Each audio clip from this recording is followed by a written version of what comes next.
Shia Shabazz Smith. All right, so we're also waiting for Zetta! Zetta has arrived. You're here. We're gonna start with Zetta. We're gonna start. Yeah, or at least with your bio. Okay. So, born in Canada, Zetta Elliott earned a PhD in American Studies at NYU. Her poetry has been published in several anthologies, and her plays have been staged in New York and Chicago. Her essays have appeared in Horn Book Magazine, School Library Journal, and Huffington Post. Her picture book, Bird, won the Honor Award and Lee and Low Books New Voices Contest, and the Patterson Prize for Books for Young Readers. Elliott's young adult novel, A Wish After Midnight, has been called a revelation, vivid, violent, and impressive history. So yes, we can take a breath. And that's just a portion of the bio. So that's Zetta Elliott. Yeah.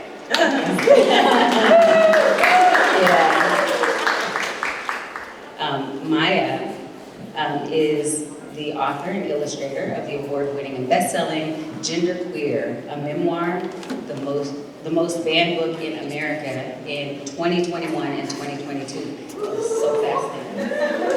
We're going to talk about that.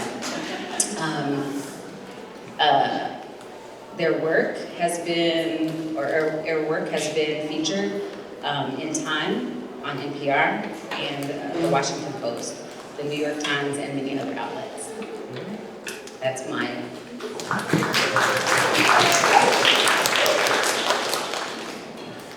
Sorry, Maia Kobabe. You got it. All right. Sarah Peitzmeier is an assistant professor at the University of Michigan School of Nursing and School of Public Health. Her mixed methods research focuses on epidemiology and prevention of gender-based violence, as well as LGBTQ+, health, and HIV. She has received funding for her research from the NIH CDC and Canadian Institute of Health Research, and is best known for her research to understand screen for and intervene, to reduce intimate partner violence and transgender populations. I hope I'm reading this okay. As well as her work around the health impacts of chest binding in trans-masculine individuals. She received her PhD from Johns Hopkins Bloomberg School of Public Health in 2017. And that's Sarah.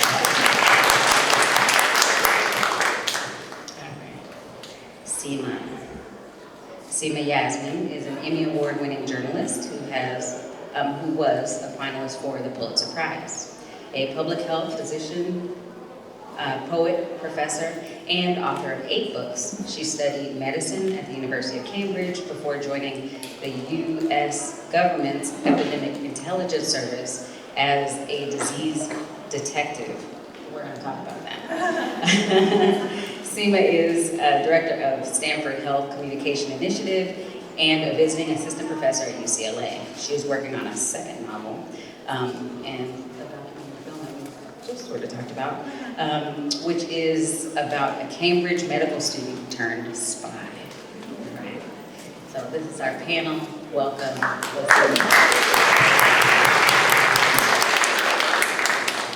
All right. Actually, Zetta, getting the ground running a bit. So something that resonated with all of your works had to do with being bound by what society expects from you. And Zetta, I want to talk about something you wrote in your Why We Write statement, or Why I Write statement. To be a person of color is to be marked in a particular kind of way. You are at once highly visible, obvious, conspicuous, apparent, yet at the same time, you are virtually invisible, unseen, overlooked, transparent. And I felt like something that resonated throughout your works. Talk a little bit about each of you, if you could talk a little bit about how you got into the work that you're doing in these projects that we're going to talk about today. Sure, thank you. And I apologize for being late. I was downstairs signing. I lost track of the time. So I guess in academic terms, we talk about hypervisibility, which goes alongside invisibility, so that when I think about Black girls, when I think about Black youth, I think about the ways in which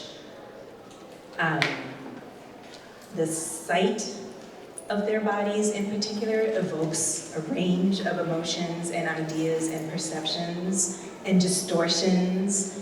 And so to walk around in the world as a distortion is an incredible burden, right? And I think as a child, I was always trying to correct people. It just mattered so much to me, like at 8, that people see me accurately, especially my teachers. And it was a year when my parents got divorced and my older adopted brother was returned to his birth parents, and everything felt like it was out of control, but I had always been a good student. And then I had to move to a new school, and I wasn't put in the gifted and talented program. And I just went into overdrive trying to make my teachers see me. I'm important, I'm valuable, I have something to contribute. I can sing better than that white girl. And you said we were gonna have auditions, so when are the auditions? And then I got the role, but then she was mad at me that I had forced her to have auditions. So in terms of my book, certainly in terms of Say Her Name, Poems to Empower, I really wanted to, on the one hand, it's almost as though you can't push back against the stereotype without simultaneously invoking the stereotype, right? Yeah. So I might as well, if everyone knows what the stereotypes are, I might as well own it, acknowledge it, and then I'm going to push back as hard as I can, or I'm at least going to complicate it in a way that hopefully makes you think about and look at and interact with Black youth in a different kind of way. Words alone can't do that, but to have young people say to me, you know, I've been trying to figure out how I feel when people come up and try and touch my hair, and then I read your poem, thank you. You know, like, I usually only write poems when I'm mad, so a lot of my poems end up being kind of angry. But I also wanted to make sure I could write poems where there was joy. So there isn't just the hardship that Black youth are encountering in a racist, sexist, capitalist, white supremacist society, etc. You know, there isn't just the erasure, because we exist. No matter what anyone else is saying or thinking or doing to us, we exist, and we can define our own reality by using our voices. I really relate to what you said about wanting to be seen. My first book was a memoir, and in huge part it was written because I was coming out as non-binary and I was asking people to use non-binary pronouns for me, and it felt like such a difficult conversation, and also a conversation of like, please see me accurately. Please, when you see me and when you speak about me and when you're talking to me about other people in the third person, please use language that reflects who I actually am and how I move through the world in my experience, instead of like this sort of false, maybe imagined image of who you think I am, or assumptions you've made based on how I look, and that kind of thing. And very much the memoir came from, in many ways it's like a love letter, I think, specifically to my family, because I was like, the people that it matters the most to get it right are like my parents, my cousins, my siblings, and like my close friends and my acquaintances. And I was like, these people, if I want to be in like a continued and like deep and, you know, authentic relationship with them, I need them to know who I am. I need them to get that right. And within that book, like one of the experiences I write about was using chest binders as also a way to try to like move through the world and be seen the way I want to be seen, and also the way I see myself. And because I wrote about chest binders, one of the reasons why my co-author Sarah like read that in a book, and that like really resonated with Sarah's research topic, and led to this book, which I'm sure we'll talk about more. But it was sort of like I planted a seed about like trying to move through the world authentically, that like then led into a whole second project later on. I think that theme around hypervisibility and invisibility is definitely something I think about as a researcher. You know, that like you can't turn on the news right now without hearing about trans folks, but there's so much marginalization of trans people in health research. And so this, the research that led to Breathe was really born out of leadership from community and from folks who said, we're binding every day. We know that this has positive and negative impacts on us, but we don't have any information that we can use to make informed and empowered decisions about our own bodies. So let's fix that. And so it was. We were a bunch of 20-something grad students, and so friends who were binding led this work to develop a survey and to develop the evidence base, and I was brought on to kind of help with the statistics and the research piece and disseminating it out into the world. So really grateful that I've been able to play a small role in enhancing the research and evidence, but it's so common that we hear from trans people that, their doctors don't know about the evidence around trans health. They have to educate their own doctors. A lot of what we heard from readers of this book is previously I had to spent 10 years scouring Tumblr to piece together information about how to bind in a healthy way, and it's such a lovely relief to just see it all in one place. And now I'm gonna give this, I wish I could give it to my younger self, but I'm gonna give it to all of my friends, so yeah. Hi everyone, how are you? It's really good to see you here, and it's such a privilege to be at the Bay Area Book Festival on such an incredible panel with brilliant authors. But I do want to start by acknowledging all of you and how powerful it is that you are spending your time at a book festival On a beautiful Saturday. Gorgeous library during this particular climate when literally our books right here are being banned and are banned in many places, and where there's social media discourse right now, the last 2 days, about the over-consumption of books.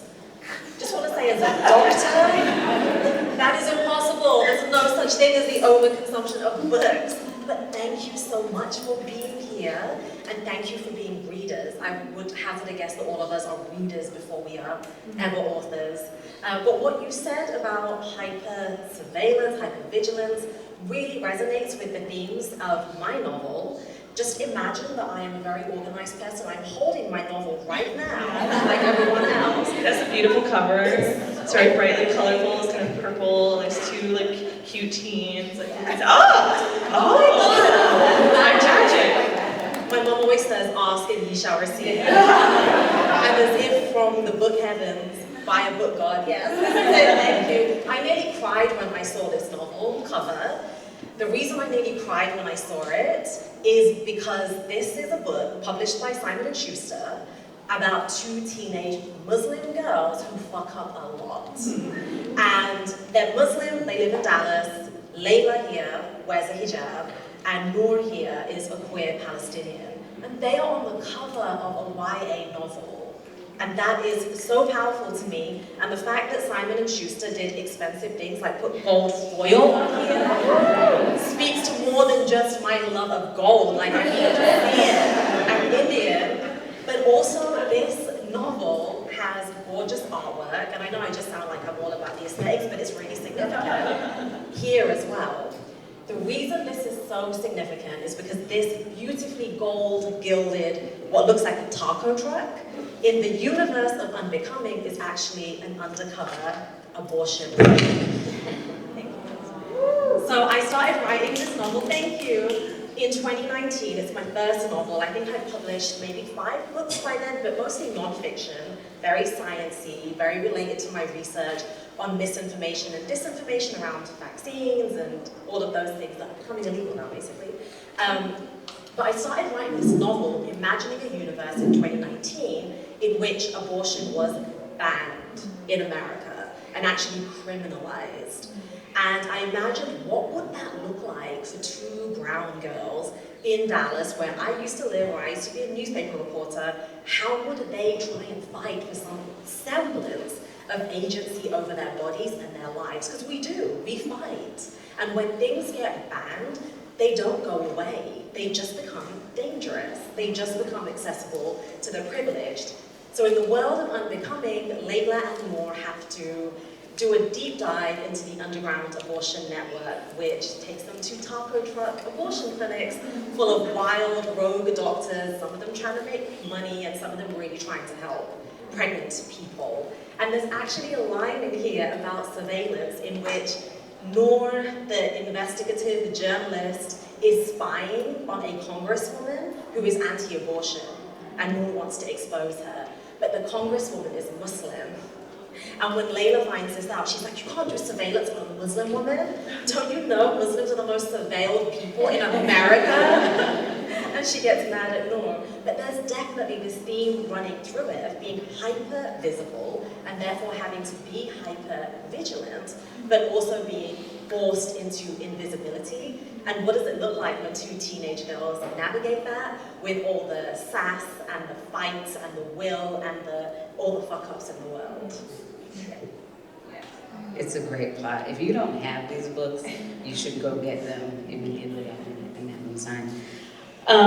So many questions. I could interview each of you like all day. But talk a little bit about how you got started on these projects. So I know that you are each working on other things, and your bios read really dynamic careers and histories. But how did you come to this project? And all of them are so relevant. I mean, Zetta, you said you don't consider yourself a poet, but your poems are incredible. The ones that you did that modeled Gwendolyn Brooks, who I teach to Gwendolyn Brooks, and so it's an exercise I want to take to my students. But how did you come to deciding that this was the work that needed to happen right now for each of you? So I never announced myself as a poet. Like I said, I wrote poetry when I was angry, and so that was on average 2 or 3 times a year, depending on who I was involved with in my life. But I'm an educator, so I was a college professor for 10 years, and I have worked with kids since I was 16. I'm 52 now, so I was constantly in after-school programs, or else I was in my classroom, or I had residencies in the Brooklyn Public Library. I lived in New York for 20 years. The Brooklyn Public Library said, we would love you to go into this middle school and prepare the students to write poems that are a tribute to Gwendolyn Brooks.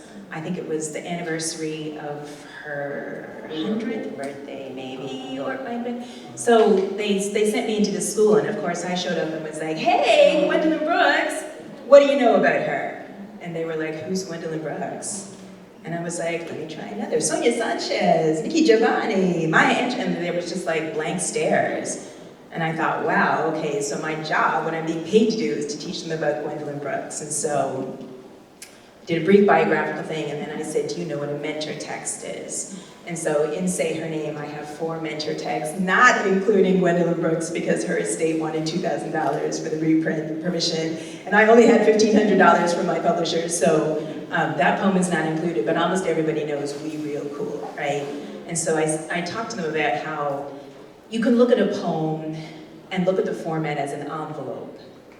And then you can take that envelope and put your own message inside. And so I wrote 2 demo poems, We Can't Breathe and We Will Rise.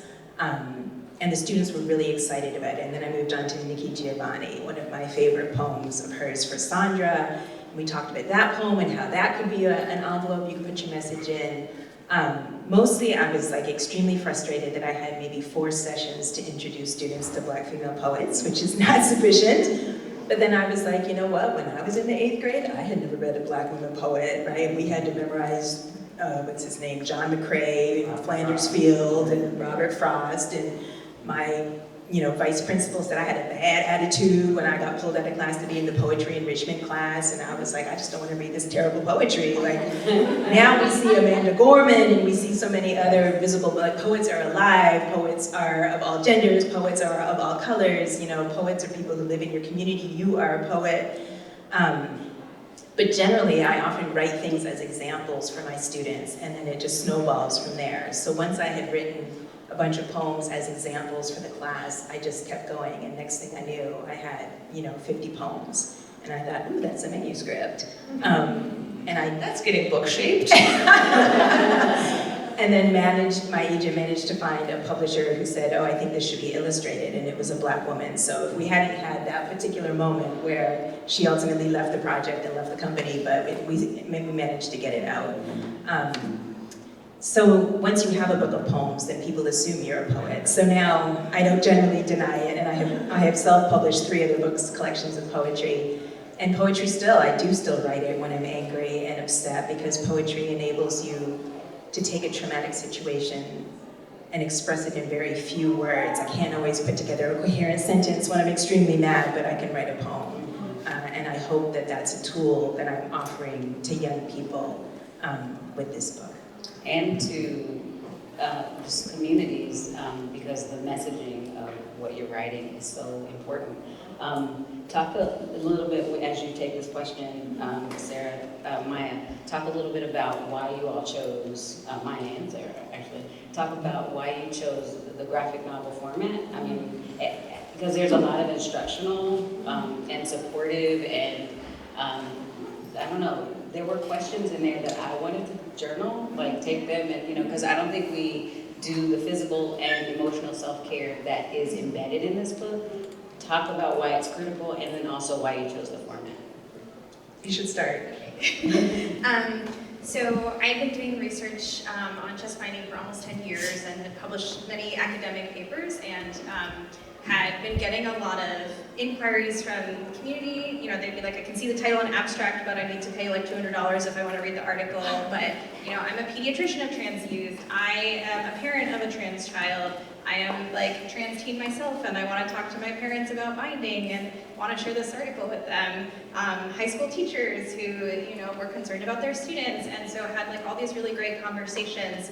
And I was like, well, none of these people are able to read the thing that I'm spending all my time doing, which is academic journal articles. So like, what else is out there? I was trying to think, like, should I put videos on YouTube about this? Should I like Become an influencer. like, that's just not me. So like, what can I do? And I had been kind of turning these questions over and over in my head, but then like what really lit a fire under me that I was like, I have to do something now is like one day I did a search on Twitter to see who was sharing our studies. Dangerous. Yes, Twitter is a dangerous place. And there were a lot of community members sharing the study, but it was actually mostly TERFs sharing our work and twisting it out of context and saying like, you know, showing that binding can have negative physical side effects is, you know, saying that binding is inherently dangerous and it's mutilation and no one should ever do it. And they were just like taking every statistic and just warping it for their own ends. And this really just broke my heart. I just like felt the bottom drop out of my stomach, like scrolling through Twitter, seeing all these posts. And I felt really responsible, you know, that I had put all this research out into the world, very much in partnership with folks in community, and it was all completely unfunded, community-led work, and yet these academic papers that we're putting out were being manipulated by folks who wanted to harm community. And so at the same time, also on Twitter, I saw another researcher who wrote a blog post about I turned all my research into a comic book, and here's all the great things about it. It makes it so accessible, it democratizes your research, it enables more nuanced, complex depictions of your research subjects, and I was like, oh my god, that's it, like I have to do that. And then I happened to have read Genderqueer around the same time, and I said, Maia would be perfect for this. And I just sent you an email, and you responded. Yeah, it was a cold email in early 2020, an interesting time for all of us. And Sarah's email caught me at a good time. I finished, Genderqueer came out in 2019, and I like toured it for about 6 months, and then been very tired and did nothing for a couple of months. And I feel like my little feelers of like, I could potentially think about the next book, like we're just starting to open up in me. And then I was like, what's the next project? And then I get this email being like, project? And I was like, project! And so it was like a very serendipitous timing. And also, yes, you said, I've done this research on chest binding. At that time, I was using binders. I've had top surgery now, so that is in my past, but it was definitely like, the binders that I had, I was given by friends. The only sort of information or directives of how to bind safely was just word of mouth, and literally stuff that I'd seen on Tumblr. Like, that was all of the information that I had.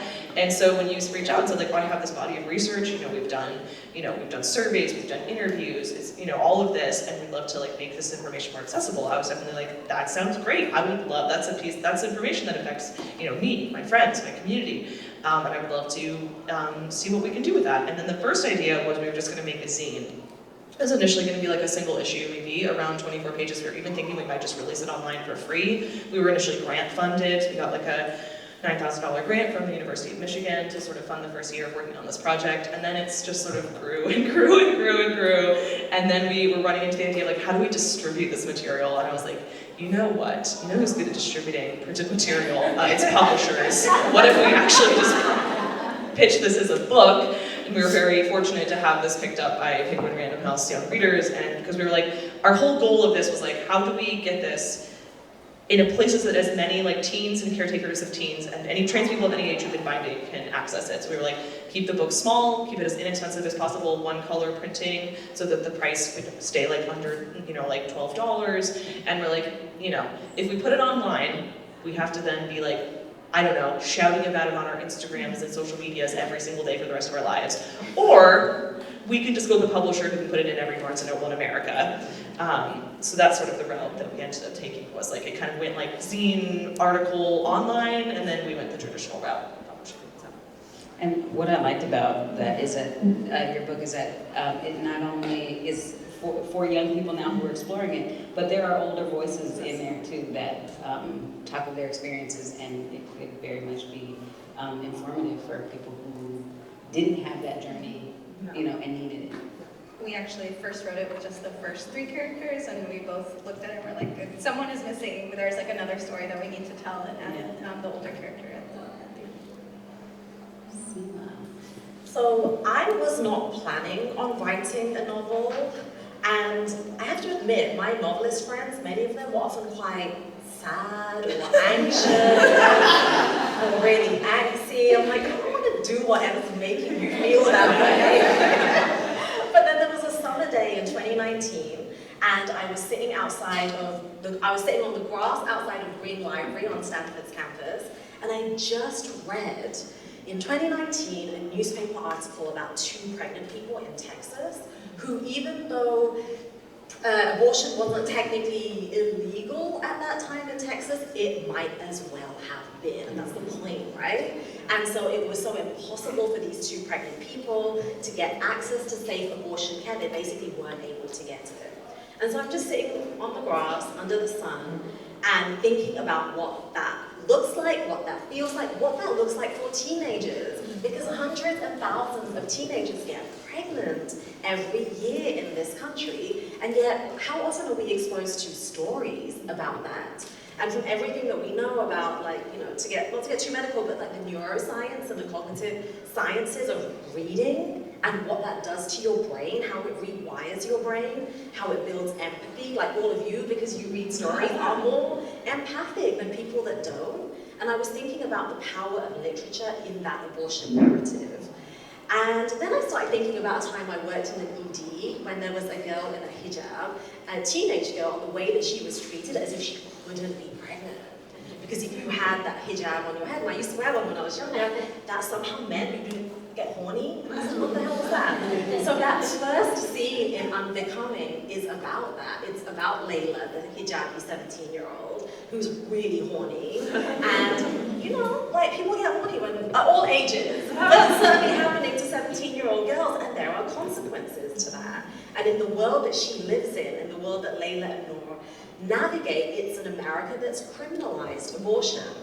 And so I wanted to tell that story. And even if you haven't had an abortion, you know someone that has. You know someone whose life in some way has been affected by that. And then just because I am Muslim and I am queer, that always somehow makes its way into my stories. But it's really funny the feedback I get sometimes, because Noor, who's also on the cover, she's Layla's best friend. She's Palestinian and queer. There she is, with the little legit Dikey haircut.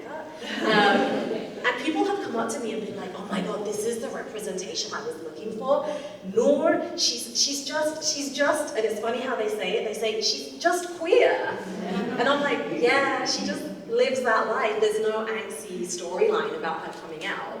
Maybe she did, and her parents were like, yeah, what do you want for dinner? Like, everyone's known this for years and years. And I had an ulterior motive, I'll be honest. I don't know if you're supposed to confess to these things as an author, especially as a YA author, but I wanted to politicize young readers. I wanted them to have empathy for these characters and get to the end of the book and feel actually empowered about what they can do and what they can do in their community at a hyper-local level. So it's not preachy at all. It's an abortion novel, and it's funny, and not to give you too many plot twists, but it's got Bollywood elements in the middle of text. Like, as every novel should, in my opinion. Yeah, and bits of screenplay in there. But that's the power of literature, that we can undo so much of what's harmful in this world by telling these stories, which is why the book bans exist, and it's why I actually call them empathy bans, because that is what you are banning when you ban any human from reading a story. Okay. In 1 minute, apparently we're gonna have Q&A. As we pass that through really quickly, the last piece of, very quickly, if you could talk about breath, this hyperventilative sort of, breath that Layla has and Noor have as they go through this journey. Breathing and the physical, emotional, and then I can't breathe, right? Something quick to sort of wrap this portion, and then we'll go to your questions. I would say that there are points in the book where Layla is hyperventilating and she's a perfectionist, and actually that's what she comes up against in the novel. The idea that she's fucked up, she's made a mistake, hey, mistakes have consequences, but actually she can't fix it on her own. And as a little Miss Perfect, sometimes playing the model minority, she thinks she has to make her mistakes go away in order to be loved and in order to be liked. And so her journey throughout the course of the novel, yes, of course, she's racing against the clock to get an abortion in a world in which you can't get an abortion or you get capital punishment, but she's also coming up against herself and the idea that if she actually has to receive help, she can only get it by being and showing up as her full, imperfect self. And I came up against that while writing the novel. There's a whole storyline in there about a possibly shady imam and his very shady wife. And I remember at one point stopping the writing and having to call my friend Rana, who's a Muslim author, and saying, is it okay to have really bad Muslim characters? And I knew it was, but I needed her to say what she said, which was, you are not responsible for 1.2 billion people and their representation. I was like, okay, yeah, because we're really messy. And I want to show that on the page.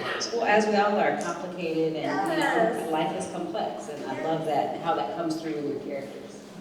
Yeah, I mean, a big theme of our book is like breathing easy, and whether that is like literally being able to fully expand your lungs and take in a breath that's like gonna give you as much nourishing, oxygen as you need, but also being able to like feel at home in your own skin and to breathe easy in the sense of like, I feel safe moving through the world. I feel like that I can go to work and I can spend time with my friends and I can be around my family, and like I am comfortable in my own skin and moving more easily through life. There's one character who says, finding gave me the freedom to exist, and I really feel that kind of is one takeaway that I want people to get from the book about just how central this is to people's existence sometimes, and that's why we need to support and empower people to do it in the ways that are best for them. So we just passed the 5-year anniversary, sounds like the wrong word, of the murder of George Floyd. And when I talk to students and say, can you name a victim of police violence? We get Trayvon Martin, Tamir Rice, and George Floyd. It's not as often that we get Breonna Taylor, or in Illinois, Sandra Massey shot in the face after she called police and said, please don't hurt me. So I'll just finish by reading this poem. We can't breathe. We can't breathe. We still seethe. We stay mad. We break bad. We hold rage. We rampage. We scare you. We scared too.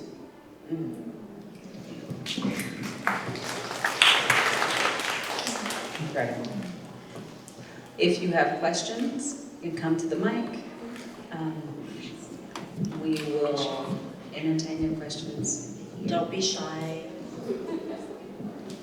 We will just keep chatting.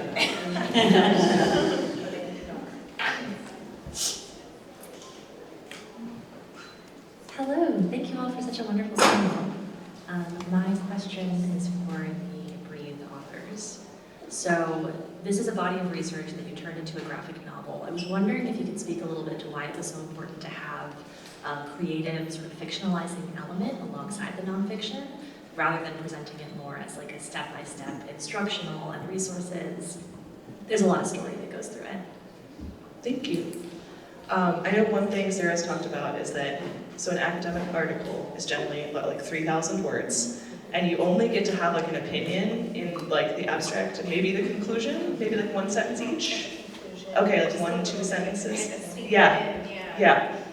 And part of what was really missing from those articles was like, where is the narrative and where is the nuance? And also it was very important to like, we had to protect the, the privacy of the research participants. And like, we are talking about people's sort of like healthcare information. So what Sarah and Sarah's team did was like, so almost all the words in this book are actually quotes from research participants that we edited down and summarized into characters because we wanted to be like, binding is a part of someone's life. And it fits in with other things, their physical activities, whether they're, someone who's sporty, someone who exercises a lot, whether they're aiming towards, top surgery as a goal. It's part of your life, and it should fit around your day. And definitely, I came from the storytelling side. You were coming from the research side. But I think we really met in the middle of being like, we need to tell these as human stories. Totally. And I'll give like one specific example is like in one of the research articles, we were like, we found in the prevalence of, each of these symptoms that people who take at least one day off from binding each week have lower prevalence of each symptom. So, the data suggests that if you take a day off each week from binding, you are lowering your risk of different issues. And that didn't really land well in how we presented it with community, and folks were like, well, if all you can offer me is like stop binding on Tuesday, like that is really not helpful. And there was so much more that we wanted to say with that, but we couldn't say it in an academic journal article. We had to tell stories and show like, here's how different characters were able to take a day off from binding and fit that into their life. And not only did that not detract from their binding practice, it actually enhanced their binding practice and how they felt about their body and how they felt about their binding. It's one thing to tell people, make binding work for you. Like everyone has a different goal around binding. Everyone can bind in a different way. What does that mean? It doesn't mean anything until you show them, like here's 4 different people who all had very different journeys with binding and all had different goals and reasons behind it. And so it really was something that like cannot be conveyed in an academic journal article and really had to be done through storytelling. Yeah. As we welcome other people to the mic, talk a little bit about what you're working on next. I'm turning Unbecoming into a movie. Oh! And it's trippy and it's even wilder than the book. There's a heist done by aunties and it's really fun. So I'm working on that, and then I am working on a second novel that will come out the year after next. I need to hurry up. Right? And then I do stand-up comedy.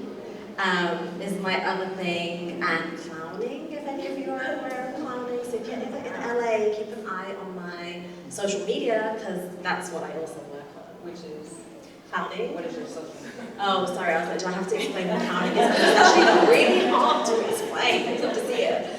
My social media, my Instagram is Dr. Seema Yasmin, and I think my TikTok is the same.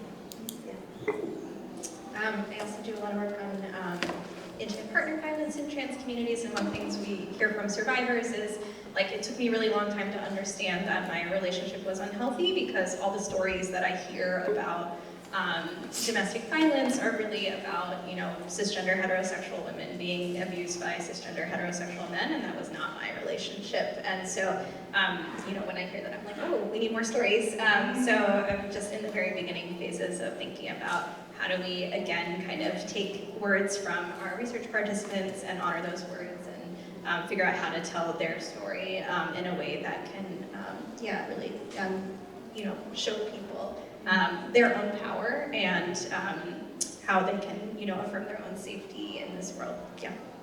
And your social media? I just joined Blue Sky. It's Sarah Peitzmeier at Blue Sky, yes. And by the end of the weekend, you will have made one post. Yeah, that's my you can just reblog mine. I set it all up for you. Anyway, yes. Anyway, so I am also working on another book. It is ideally due out in May of 2026, so in about a year. It's going to be my fiction debut. It's going to be a middle grade, coming of age kind of graphic novel due out from Scholastic Graphics, and it's about a junior high kiddo who is 11 at the start of the book, turns 12, right at that age of, beginning of puberty, first sex ed classes at school, some classmates starting to be interested in dating, and our main character who is gender questioning and identity questioning and nerdy and wants to be a writer and kind of shy is what are all these changes? I hate that everyone is into this boy-girl stuff, and dealing with all the sort of the cauldron of emotions of junior high school. And I'd say it covers a lot of similar themes as my memoir, Genderqueer, but it's appropriate for the middle grade kind of reader age group. So keep an eye out for that next year. It hasn't been announced yet, but I will tell you. It's going to be called Opting Out. Yeah. And we will probably announce that maybe next month. I don't know. So keep it under your hats, please. And Maia, your social media. You can find me at Red Gold Sparks on Instagram, Tumblr, Blue Sky, and then I also have a Patreon, where if you do want to see behind the scenes sneak peeks of my upcoming works, you can look at patreon.com/Maia Kobabe.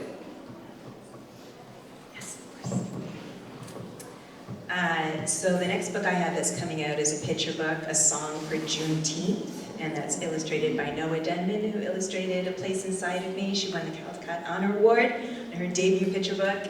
Unfortunately, I'm working on 4 projects at the moment, although I finished one on the plane, yahoo! So yeah, I'm down to 3 now. I'll just share the young adult project. I was living in Lancaster, Pennsylvania in 2020 during the pandemic. And before the pandemic started, I started an experimental, speculative, hybrid verse novel about 4 teenage girls who kill their abuser and are convicted and sent to prison. You've probably heard of Ursula Kaiser and Centoya Brown. And then I imagined, what if there was some sort of social justice program that got those girls released early, and that did happen under COVID, right? People were released, but they're released into the custody of a woman who was running a program in a sort of halfway house where they have to complete their GED while also working on an Amish farm. While these 4 black girls are working on an Amish farm, Ola starts to hear voices, and what they discover through the teenage Amish girl on the farm who is considering killing her abuser. What they learn from her is that there is a neglected/hidden African-American slave cemetery in the corner of their property, and the voices that she's hearing are the voices from the women that are buried there. When I was in central Pennsylvania, there are powwow doctors, if anyone knows about Pennsylvania Dutch. One was a black woman. There was a fortune teller, Dinah McIntyre. She owned her own property by the time she passed away. There are just these really magical black women from the 18th and 19th centuries who are also dealing with liberation and fugitivity and the same things that these teenage girls are dealing with. So I am almost done. And the goal is to finish that next month. That's an incredible Yeah. pitch. I am already hooked. This elevator pitch. Look, if there's a poem in your book about the 4 girls as well, that they're the root of this story. Yeah. So, of course I read it before this panel. That's what I love that you've been inspired by the story and you did a poem version and then you're like, what if a bigger narrative? Yeah. That's so exciting. I reached out to one of the members of the Pages before and just said, have you considered writing a book? Because you really need to write about what was done to you. And she said she had written some poems, so I encourage her to keep writing. I don't feel like I can tell someone's actual story, but I can fictionalize. Yeah. Sometimes you have to fictionalize things to tell the truth. Absolutely. It gives you permission to go there. Thank you all for sharing your time, experience, and all of your fabulousness. That's my word of the day, I think. I've used it several times. Thank you all for coming. Buy all of these books, enrich your lives, create more empathy for yourself, share them with young people that you know. Teachers, please buy the books for your classrooms. Do we have a question? Well, I'd just like to say a quick thank you for being intergenerational. I had an abortion 50 years ago, inspired by the Boston Women's Health Collective, Our Bodies, Ourselves book. And I was very much inspired by Maribel Lasser, who was, I don't know how many, 30, 40 years older than I was, in the Women Poets of the Twin Cities. And just connect up with us folks, and we have all kinds of hard information and stories that also need to be told.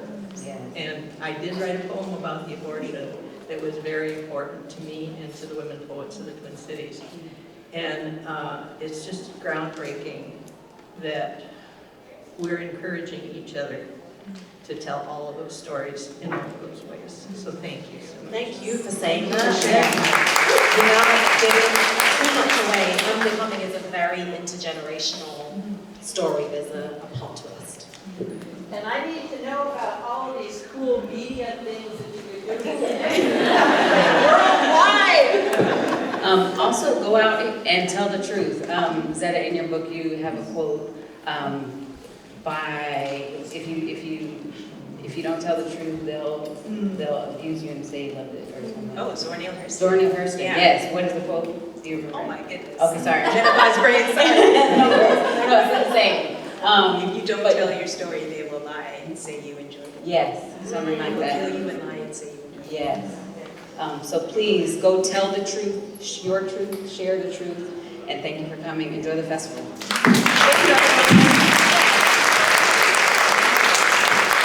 One more time for all of these wonderful authors. Zetta Elliott, Maia, Kobabe, Peitzmeier, Sheema, Yasmin, and your moderator, Shia Shabazz Smith. Thank you all.